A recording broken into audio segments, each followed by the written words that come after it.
Hi, I'm Kyle Pennypacker and welcome back to Penny Prepper. Today's video, we're going to be discussing the future of prepping.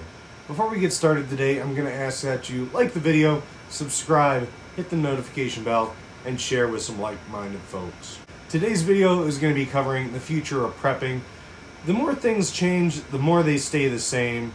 During the Cold War, I'm sure that most people would have thought that at this point in time we'd either be in a post-apocalyptic world or we'd have world peace. Not back to preparing for inflation, disease, or another possible war with Russia. Just like back then, we prepare for the future. But what does the future hold? If I could answer that last question, I'd be doing something a lot different than making YouTube videos. I can say with a reasonable degree of certainty that in 10, 20, even 30 years, countries that threaten using nuclear weapons will still be at war. Inflation will be on the horizon, and you'll still be paying taxes.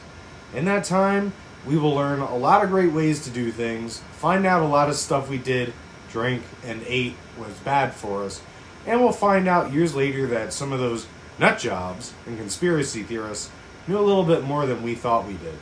You aren't just preparing for you, but for your spouse, kids, and family.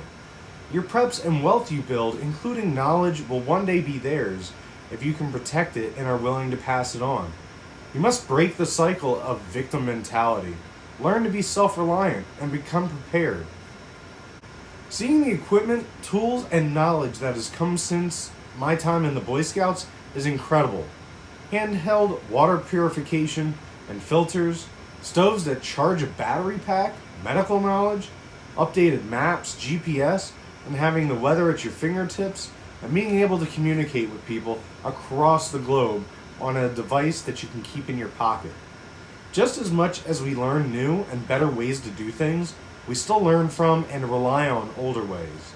Without using technology, you truly open yourself to a new world of thinking and mental clarity. The more that we innovate and discover, we find ways to make things lighter, smaller, more efficient, and even solve problems that nobody even knew existed. A huge prep that most other generations have never had to contend with on this level is that of the cyber world. I'm not talking about Facebook or Yahoo. I'm talking about online banking, TikTok, data breaches, facial recognition, artificial intelligence, tracking, deep fakes, government archives, and infrastructure that's dependent on the electric grid. Almost everybody has their money in the banks who keep track of how much you have electronically. Imagine if all of a sudden all those records were gone. You very well could have $3 million sitting in a bank account. Is that money physically there? If there were to be no power, how would you get that money? How would you retire without any of your records? Most businesses, including the government, have switched to mostly electronic record keeping.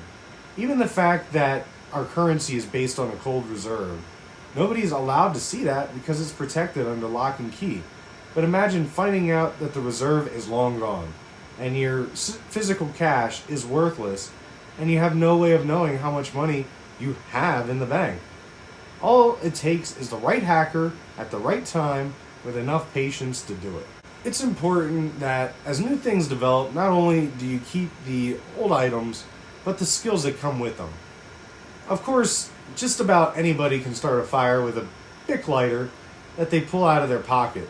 But what are you going to do when that lighter runs out of fuel?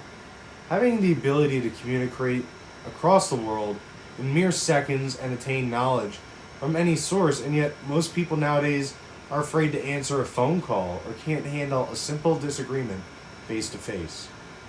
Utilize the wealth of knowledge now while you can. I'm not saying that the new ways of doing things are always wrong. What I'm trying to say is learn the new way, but keep the old ways in mind. You can't really know where you're going unless you know where you've been. With that, what I challenge you to do is learn at least one new skill a week and also learn at least 2 ways or alternate ways of doing the same thing. That's all we have for today's video. If there's anything you would like to see, please comment and let me know below. Stay safe and stay prepared.